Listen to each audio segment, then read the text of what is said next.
السلام علیکم ورحمۃ اللہ وبرکاتہ۔ وعلیکم السلام ورحمۃ اللہ وبرکاتہ۔ الحمد للہ رب العالمین، اشہد ان لا الہ الا اللہ وحدہ لا شریک لہ، واشہد ان محمدا عبدہ ورسولہ۔ اللهم صل على محمد وعلى آل محمد كما صليت على إبراهيم وعلى آل إبراهيم إنك حميد مجيد۔ اللهم بارك على محمد وعلى آل محمد كما باركت على إبراهيم وعلى آل إبراهيم إنك حميد مجيد۔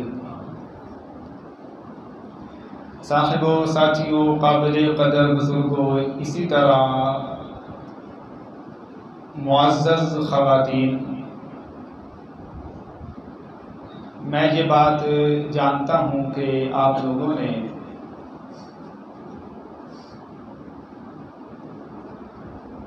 برفی کھا لی ہے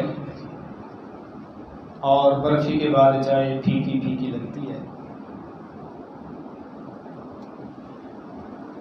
بلکہ جس طرح اعتصام بھائی نے بتایا کہ تمام ہی طاق راتوں کے اندر اللہ کی توفیق رحمت سے دروس کا اور محفل حمد و نعت کا اہتمام تھا۔ تو بہرحال اپنا اپنا انداز ہے۔ مجھ سے قبل قاری عثمان اظہر حافظہ اللہ، انہوں نے بڑا ایک جاندار اور بڑا ہی جاندار خطاب فرمایا ہے۔ اللہ تعالیٰ سن سنا کے ہمیں سیرت مصطفیٰ اپنانے کی توفیق عطا فرمائے۔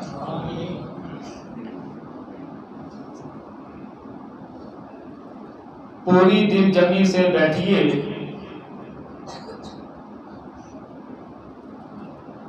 رسول اللہ صلی اللہ علیہ وآلہ وسلم آپ کی یہ قول اور آپ کے عمل کے خلاف ہے کہ بعض ہمارے جو بھائی جنہوں نے اتنا بڑا شارٹ کٹ ڈھونڈ لیا ہے کہ انہوں نے جو کچھ کرنا کرانا ہوتا ہے وہ 27ویں شب کو کرا کے اللہ کی جنت کے مہمان بننے کی کوشش کرتے ہیں، جبکہ رسول اللہ صلی اللہ علیہ وآلہ وسلم آپ کا اپنا عمل اور نبی علیہ السلام کا اس امت کو پیغام یہ ہے کہ آخری عشرے کی طاق راتوں میں لیلۃ القدر کو تلاش کرو۔ اسی لیے نبی علیہ السلام کی تعلیم کے مطابق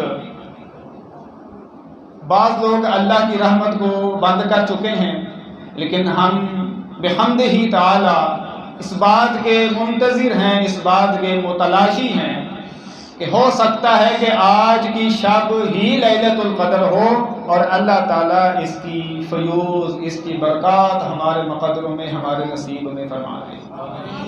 اس لیے پوری دل جمی سے بیٹھیے اور مختصر وقت آپ کے سامنے میں جو بیان کرنا چاہتا ہوں۔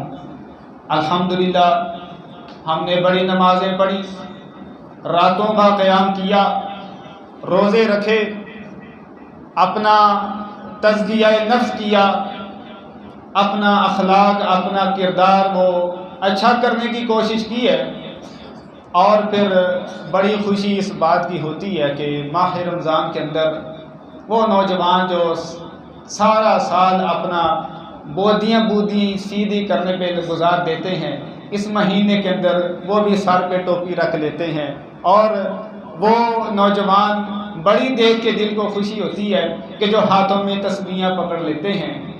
تو جتنے بھی ہم نے اعمال کیے، اذکار کیے، وہ سارے کے سارے نیک اعمال تھے، اور میں آپ کے سامنے یہ بات رکھنی چاہتا ہوں کہ نیک اعمال ان کا دنیا کے اندر اور آخرت کے اندر ہمیں فائدہ کیا ملتا ہے، تاکہ ہمارے اندر مزید اس بات کا یقین پیدا ہو جائے کہ نیک اعمال جو ہم نے کیے ہیں اللہ تعالیٰ اس کی حلاوت اور چاشنی ہمیں دنیا میں بھی عطا کر دے اور آخرت میں بھی عطا فرما دے۔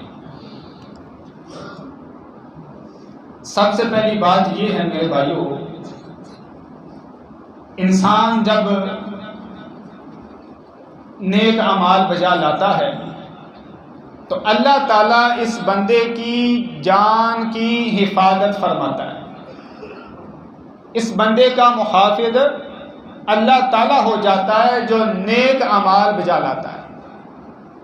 دلیل اس بات کی مختصر یہ ابو داود کے اندر روایت موجود ہے، اور تفصیلاً یہ تفسیر ابن کثیر کے اندر موجود ہے۔ ایک جنگ کا میدان ہے، صحابہ کی اور کفار کی جنگ ہے، نماز ظہر کا وقت ہو جاتا ہے۔ رسول اللہ صلی اللہ علیہ وآلہ وسلم صحابہ کے لیے جماعت کرواتے ہیں، صحابہ آپ کے پیچھے نماز پڑھتے ہیں، مگر کافروں کی دماغ کی بتی اس وقت جلی جب صحابہ نماز ظہر سے فارغ ہو گئے۔ وہ بتی کیا جلی؟ افسوس سے اپنے سروں پہ کافروں نے ہاتھ رکھ لیا، یہ نماز ظہر میں مصروف تھے، ہمارے پاس ایک غنیمت کا موقع تھا کہ ہم دوران نماز ہی حملہ کر دیتے اور انہیں صفحہ ہستی سے مٹا دیتے، معاذ اللہ۔ لیکن کچھ کافر کہنے لگے تھوڑی ہی دیر انتظار کر لو، ابھی ان کی ایک عصر کی نماز کا وقت آئے گا، اس نماز کے دوران ہم حملہ کر کے ان کی گردنیں اڑا دیں گے۔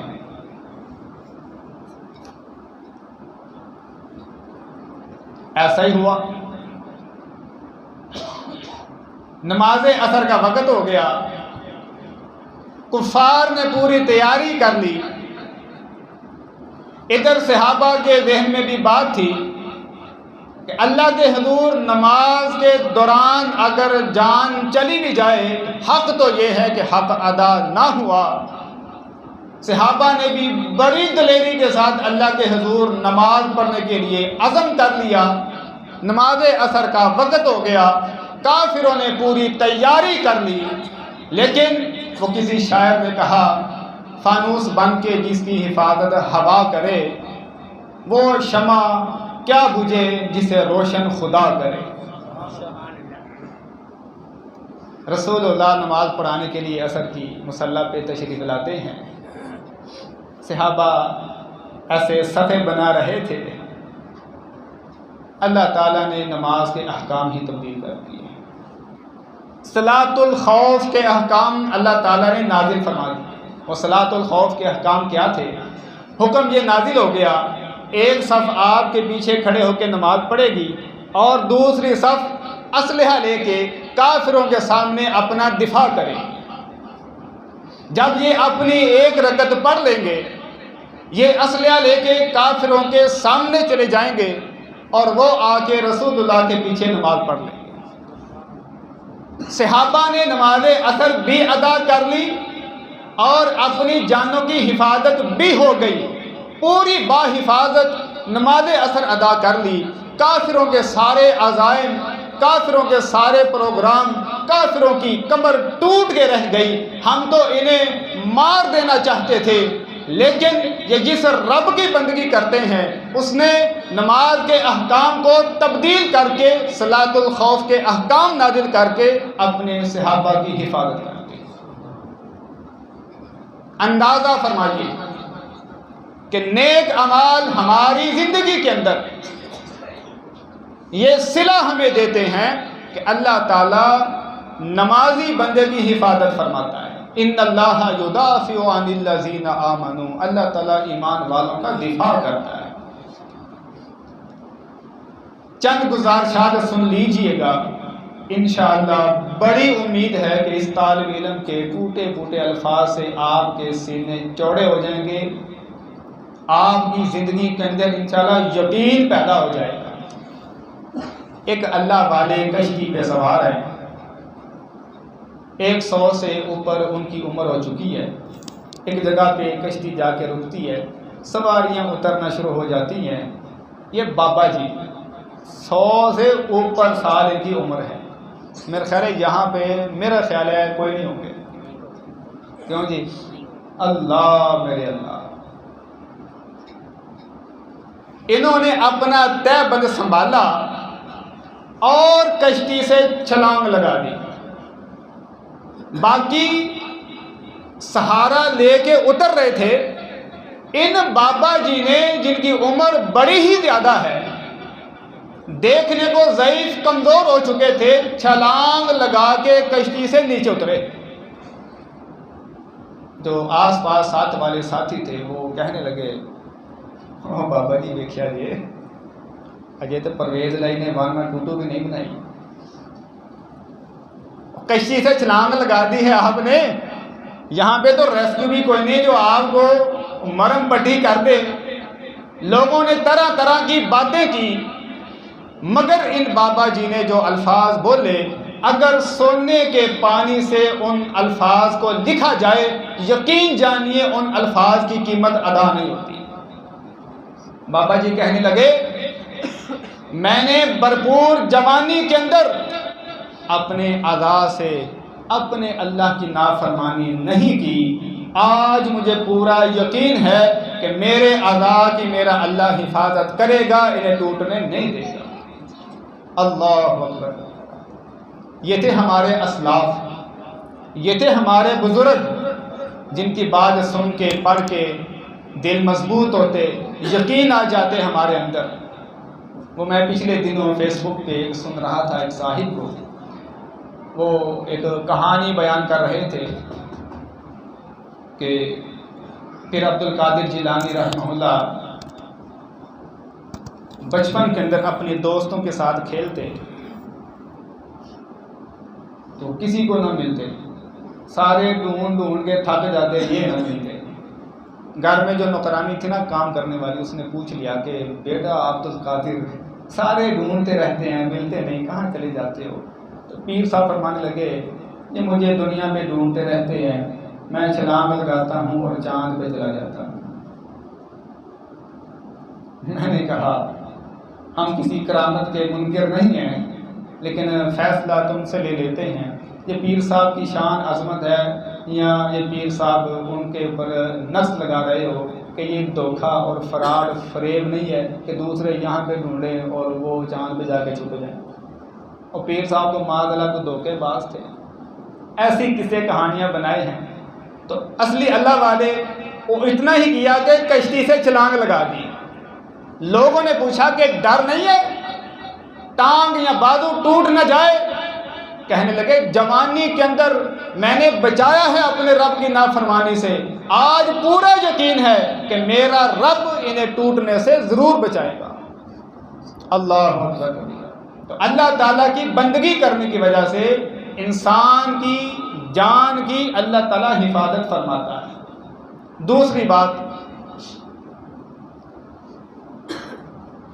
نیک اعمال کرنے کی وجہ سے اللہ تعالیٰ انسان کی اولاد کی حفاظت فرماتا ہے. دو اللہ کے نبی سیدنا موسیٰ علیہ السلام اور سیدنا خضر علیہ السلام ایک بستی کے اندر داخل ہو گئے. بڑی بھوک لگی ہے، استطعما کھانا طلب کیا. بستی والوں نے کھانے سے کھلانے سے انکار کر دیا. بستی سے نکلنے لگے.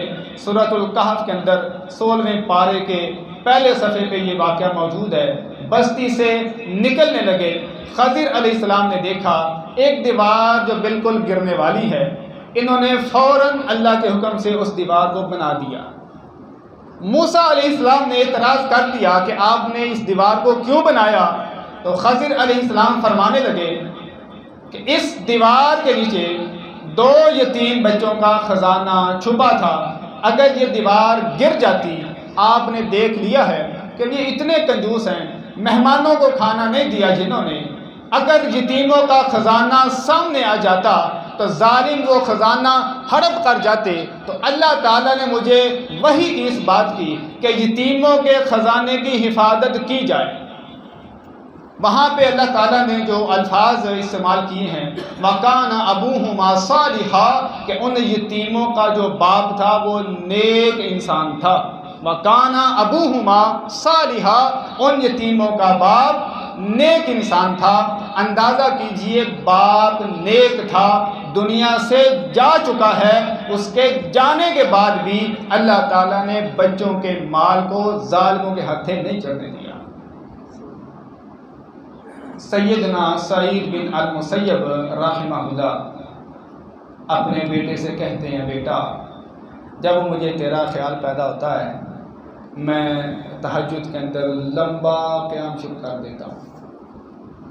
بیٹا جب مجھے تیرا خیال پیدا ہوتا ہے میں لمبا سجدہ کرتا ہوں، لمبے رکوع کرتا ہوں، لمبی لمبی نماز پڑھتا ہوں، اپنی اصلاح اپنا تزکیہ نفس کرتا ہوں۔ بیٹے کو بات سمجھ نہ آئی کہ ابا جی خیال میرا کہ میرا کیا بنے گا، نمازیں آپ اپنی لمبی کر رہے ہیں، اس کی کیا وجہ ہے؟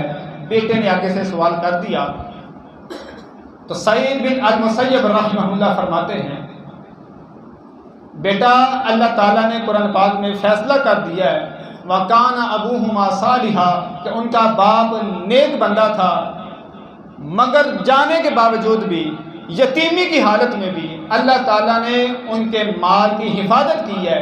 میں اپنے آپ کو نیک اس لیے کرتا ہوں کہ کاش میں اللہ کے بارگاہ کے اندر نیک بندہ لکھ دیا جاؤں، پھر مجھے کوئی ڈر نہیں، میں دنیا سے چلا بھی جاؤں اللہ تعالیٰ میری اولاد کی یعنی تیری حفاظت فرمائے گا۔ اللہ اکبر کبیرہ۔ تو نیک اعمال کی وجہ سے اللہ تعالیٰ بندے کی اور انسان کی اولاد کی بھی حفاظت فرماتا ہے۔ تیسری جگہ میں بڑی مختصر بات کر رہا ہوں، جانتا ہوں کہ آپ کافی دیر سے قیام بھی کیا ہے، دن کا روزہ بھی رکھا تھا اور خطابات بھی آپ نے سنے ہیں، میں مختصر بات کر رہا ہوں۔ بہرحال تیسری جگہ جہاں پہ نیک عمل ہمارے کام آئیں گے، نبی علیہ السلام فرماتے ہیں قبر کے اندر جب نیک بندہ سوالوں کے جواب دے دیتا ہے، آپ فرماتے ہیں کہ خوبصورت چہرے والا، خوبصورت لباس والا ایک شخص اس کی قبر میں آتا ہے، جس کے آنے کی وجہ سے اس کی قبر میں بہترین خوشبو پیدا ہو جاتی ہے۔ میت اس بندے سے کہتی ہے کہ تیرے آنے کی وجہ سے میرا ڈر، میری وحشت، مشکات کے اندر بالکل صحیح حدیث ہے، کتاب الجنائز کے اندر بیان کر رہے ہیں سیدنا ابو ہریرہ رضی اللہ تعالیٰ۔ میت اس بندے سے کہتی ہے تیرے آنے کی وجہ سے میرا ڈر، میری وحشت سارا کچھ دور ہو گیا ہے، میں جانتا نہیں تجھے لیکن تیرے آنے سے مجھے اپنوں جیسا احساس پیدا ہو گیا ہے، میرا قبر میں دل لگ گیا ہے، تو ہے کون؟ وہ آگے سے کہتا ہے انا عملک الصالح، میں تیرے وہ نیک اعمال ہوں جو تو دنیا میں کیا کرتا تھا، نمازیں پڑھتا تھا، روزے رکھتا، اخلاق اچھا تھا، ہمسایوں کا خیال، بہنوں کا خیال، ماں باپ کی خدمت، تو جتنے نیک اعمال کرتا تھا آج بہترین شکل و صورت کے اندر تیرے نیک اعمال اللہ کی توفیق سے تیرے ساتھ تیرے پاس موجود ہیں۔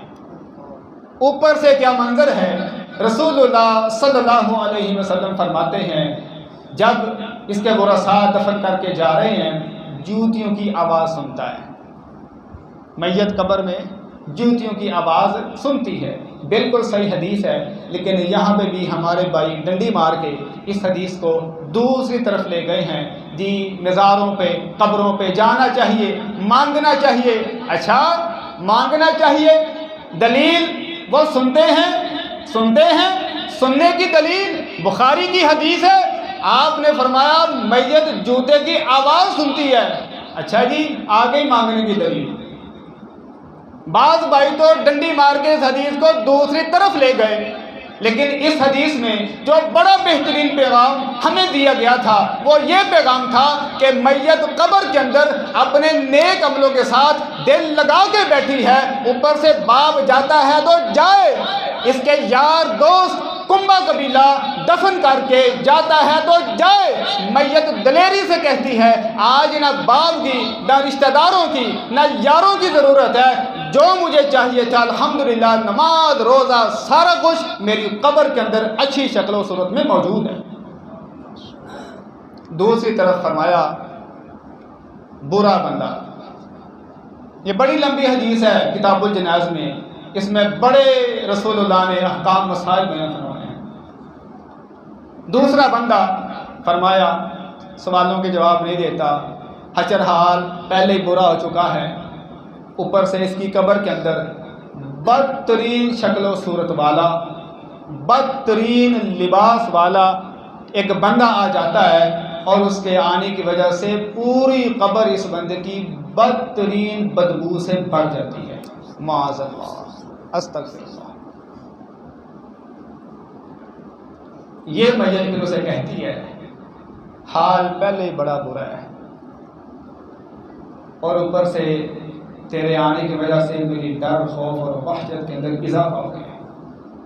اوپر کیا منظر ہے؟ اوپر وہی منظر ہے، جوتیوں کی آواز سنائی دیتی ہے۔ اس حدیث میں اتنا خوبصورت پیغام ہمیں دیا گیا تھا، لیکن ظالموں نے ڈنڈی مار کے اسے مردوں سے مانگنے پہ چسپاں کر دیا۔ اب نیچے یہ کیفیت ہے، بدعمالیاں وہ بری شکل و صورت کے اندر اور بدبودار لباس کے ساتھ اس میت کی قبر کے اندر موجود ہے۔ اوپر سے جوتوں کی آواز سنتا ہے، باپ بھی جا رہا ہے، بیٹے بھی جا رہے ہیں، کنبہ قبیلہ محلے والے رشتہ دار بھی جا رہے ہیں، تو افسوس کے سمندر میں غرق ہو کے رہ جاتا ہے کہ سارے جا رہے ہیں، اور میری بدعمالیاں جو میں نے اچھا اخلاق نہ اپنایا، میں نے جو نمازیں نہ پڑھی، میں نے جو روزے نہ رکھے، یہ جتنی بھی بدعمالیاں تھیں آج بدبودار بندے کی شکل میں میری قبر میں میرے پاس موجود ہے، اور حسرت کے سمندر کے اندر یہ بندہ غرق ہو کے رہ جاتا ہے۔ نیک اعمال کہاں پہ کام آئیں گے؟ قبر میں دل لگائیں گے۔ چوتھا اور آخری مقام، نیک اعمال کی چاشنی، اس کی حلاوت بڑی زیادہ ہے۔ تفصیل سے اگر یہ مضمون رکھا جائے تو کیا ہی کہنے اس بات کے۔ نیک اعمال چوتھا اور آخری مقام فی الوقت آج کے درس کا، کہ کہاں پہ کام آئیں گے۔ قیامت کا منظر جو اللہ تعالیٰ نے قرآن پاک میں بڑا بہترین بیان کیا ہے، وہاں پہ ایک مختصر خاکہ یہ ہے، سورہ طٰہٰ میں اللہ فرماتا ہے، اللہ سبحانہ و تعالیٰ، زمین میں کوئی اونچ نیچ نہیں ہوگی، کوئی موڑ نہیں ہوگا، بالکل سیدھی زمین ہوگی، اندر بھی کوئی خزانہ نہیں ہے، اوپر بھی کوئی خزانہ نہیں ہے، اندر نہ تیل، نہ سونا، نہ چاندی، نہ معدن، کچھ بھی نہیں ہے۔ اوپر کوئی اے ٹی ایم، کوئی بینک، کوئی پلازا، کوئی عمارت، کچھ بھی نہیں ہے۔ زمین اندر سے اور اوپر سے بالکل خالی ہے، اور تمام انعامات، تمام نعمتیں اللہ کی جنت کے اندر ہوں گی، اور تمام سیاپے، تمام سر دردیں یہ جہنم کے اندر ہوں گی۔ اب کیفیت کیا ہے؟ یہ آخری بات ہے، سن لیجئے۔ کیفیت کیا ہے کہ بندہ اللہ کے حضور پیش ہوا تو اللہ تعالیٰ نے قرآن حکیم کے اندر فرمایا ہے، یہ نہیں ضرورت ہے، تسی رکھو،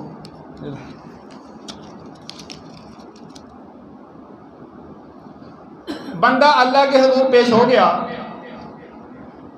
اللہ تعالیٰ نے پوری آیت بھی نہیں ہے، مختصر آیت کا حصہ اس میں فرما دیا ہے، کل امرئ بما کسب رہین، ہر کوئی اپنے عملوں کے عوض گروی رکھا ہوا ہے۔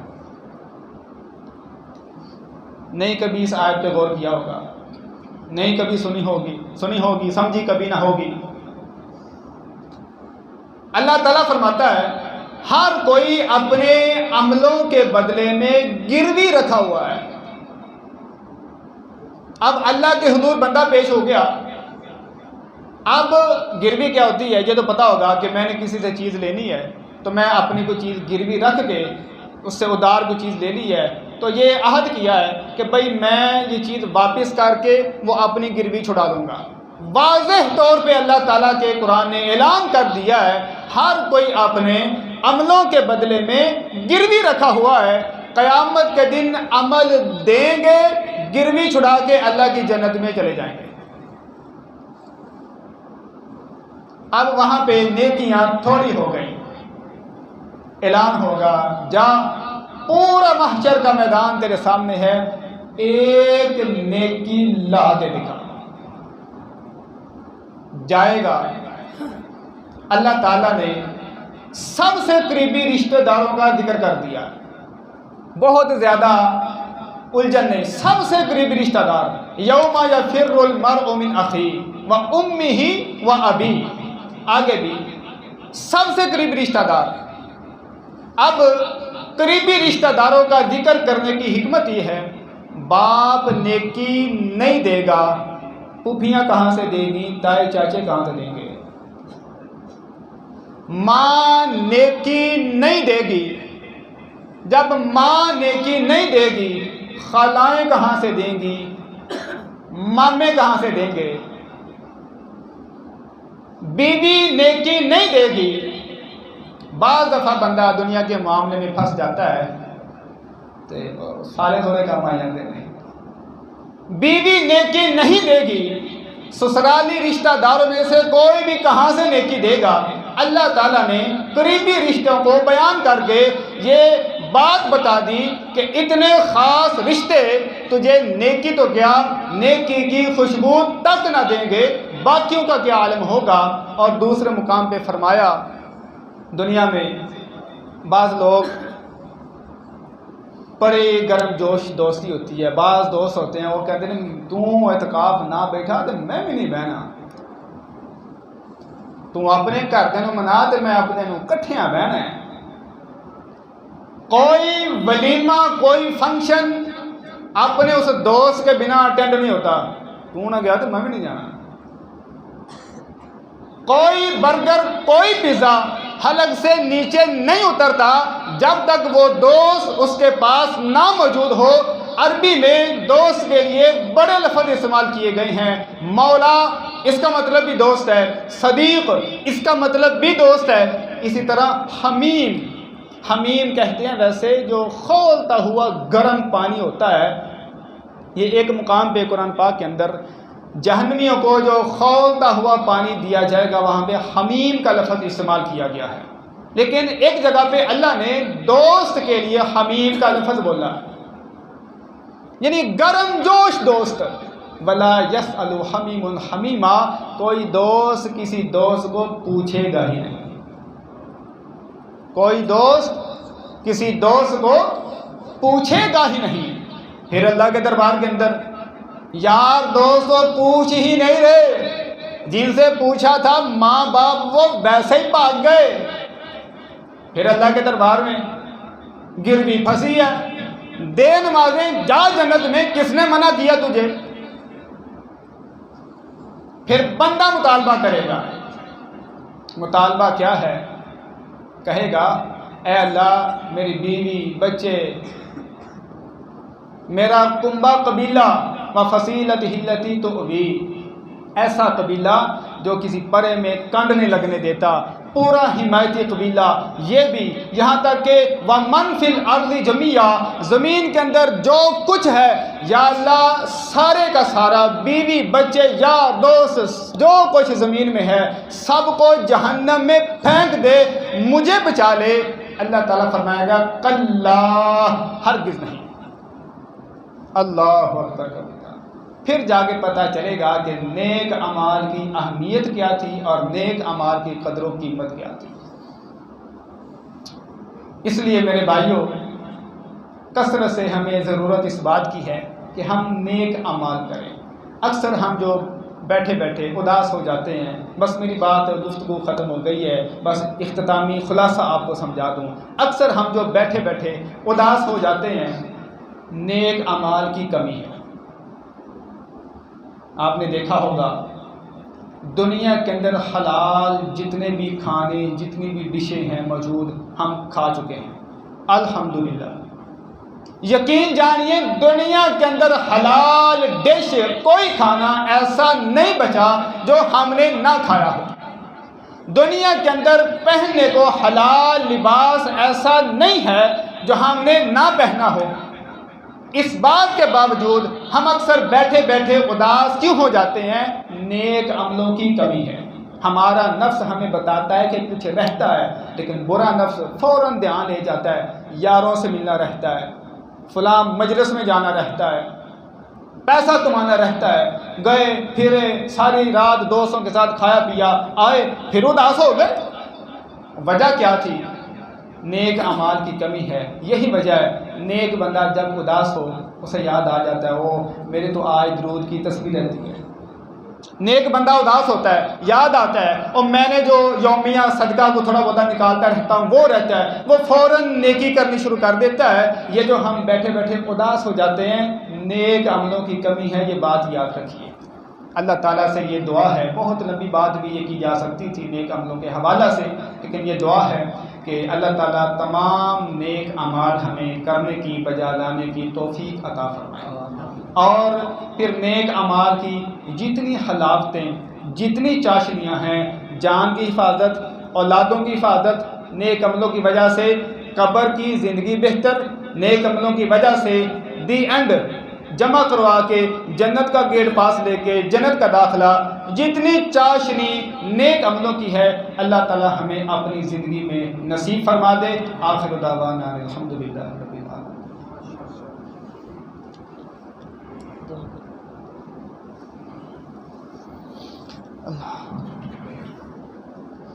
بسم اللہ الرحمن الرحیم۔ اللہم یا رب العالمین، اللہم یا رحمان یا رحیم، اللہم یا مالک یوم الدین، اللہم یا حی یا قیوم، اللہم یا ذی الجلال والاکرام، اللہم یا بدیع السماوات والارض، اللہم یا فاطر السماوات والارض، اللہم یا عالم الغیب والشہادہ۔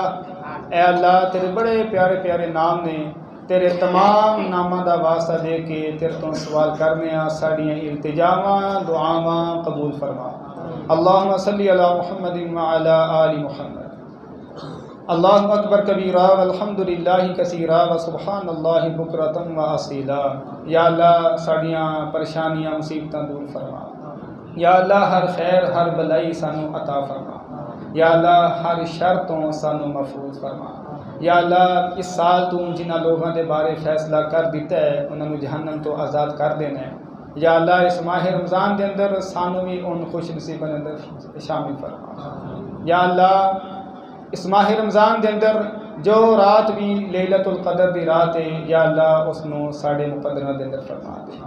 یا اللہ عالم اسلام دی حفاظت فرما، مسلمانہ دی حفاظت فرما۔ یا اللہ یہودی درندے انہاں تے مسلط ہو گئے، جان مال عزت آبرو کچھ بھی محفوظ نہیں رہ گیا۔ یا اللہ ان ہتھے ڈنڈے سوٹے لے کے جدید اسلحے دا مقابلہ کر رہے ہیں۔ شہنشاہ تو ہر طرح دی مدد تے قادر ہیں، انہاں دی مدد فرما۔ یا اللہ یہودیاں نو عبرت دا نشان بنا دے۔ یا اللہ نیست و نابود فرما دے۔ یا اللہ ساڑے گناہ معاف فرما دے۔ یا اللہ ساڑے تمام گناہ معاف فرما دے، ساڑی غلطیاں نو نیکیاں بنا دے۔ یا اللہ ساڑی نیکیاں قبول فرما لے۔ یا اللہ دنیا آخرت دیاں بلائیاں عطا فرما۔ اس مسجد دے متعلقہ جو بزرگ جو مائیاں اس دنیا تو جا چکی ہیں، یا اللہ انہاں دی بخشش و مغفرت فرما۔ یا اللہ جو اس وقت موجود نے کسی بھی لحاظ دے نال اس مسجد دے نال منسلک نے، چاہے مؤذن اذان دینے والے، امام خطیب یا مدرس پڑھانے والے، نمازی، مالی جانی کسی بھی طرح دا تعاون کرنے والے، یا اللہ سب دی نیک حاجات پوریاں فرما۔ یا اللہ انہاں دی مراداں پوریاں فرما۔ یا اللہ صحت و تندرستی عافیت عطا فرما۔ یا اللہ جو تیرے گھراں نو آباد کر رہے ہیں انہاں دے گھراں نو آباد فرما دے۔ یا اللہ مال جان دی حفاظت فرما دے۔ یا اللہ ہر خیر ہر بلائی سانو عطا فرما دے۔ یا اللہ جتنے بھی رشتہ دار والدین عزیز و اقارب اس دنیا تو جا چکے ہیں سب دی بخشش و مغفرت فرما۔ انہاں دیاں قبراں نو تا حد نگاہ وسیع کر کے جنت دا باغ بنا۔ یا اللہ ندیاں آخرت دیاں منزلاں آسان کر کے آخرت بڑی بہتر بنا، لواحقین نو صبر دی توفیق عطا فرما، اولاداں نو صدقہ جاریہ بنا، یا اللہ سانو جادو تو جنات تو نظر بد تو حسد تو محفوظ فرما، یا اللہ بڑیاں رکاوٹاں بڑیاں بندشاں نے جتھے کاروبار دیاں رکاوٹاں بندشاں نے، یا اللہ ساریاں بندشاں دور کر کے رزق حلال وافر عطا فرما، یا اللہ صرف اپنا محتاج رکھی، غیراں دی محتاجی تو بچا، یا اللہ غیراں دی محتاجی دے اندر بڑی ذلت بڑی رسوائی ہے، اور تیرے کول منگدیاں سینہ چوڑا ہو جاندا ہے، یا اللہ صرف اپنا محتاج رکھی، غیراں دی محتاجی تو بچا لے۔ ربنا آتنا فی الدنیا حسنۃ وفی الآخرۃ حسنۃ وقنا عذاب النار۔ یا اللہ رشتیاں دیاں رکاوٹاں بندشاں نے جتھے ساڈیاں بہناں ساڈے بھائی رشتے دے حوالے دے اندر پریشان نے، نیک سادے رشتے عطا فرما، یا اللہ جو اس رشتیاں دے اندر منسلک ہو چکے ہیں، یا اللہ پیار محبت الفت پیدا فرما، یا اللہ جو بے اولاد نے نیک صالح اولاد عطا فرما، جو صاحب اولاد نے اولاداں فرما بردار بنا دے، والدین دی اکھاں دی ٹھنڈک بنا دے، اپنی عبادت گزار بنا دے۔ ربنا تقبل منا انك انت السميع العليم وتب علينا انك انت التواب الرحيم۔ سبحان ربك رب العزة عما يصفون وسلام على المرسلين والحمد لله رب العالمين۔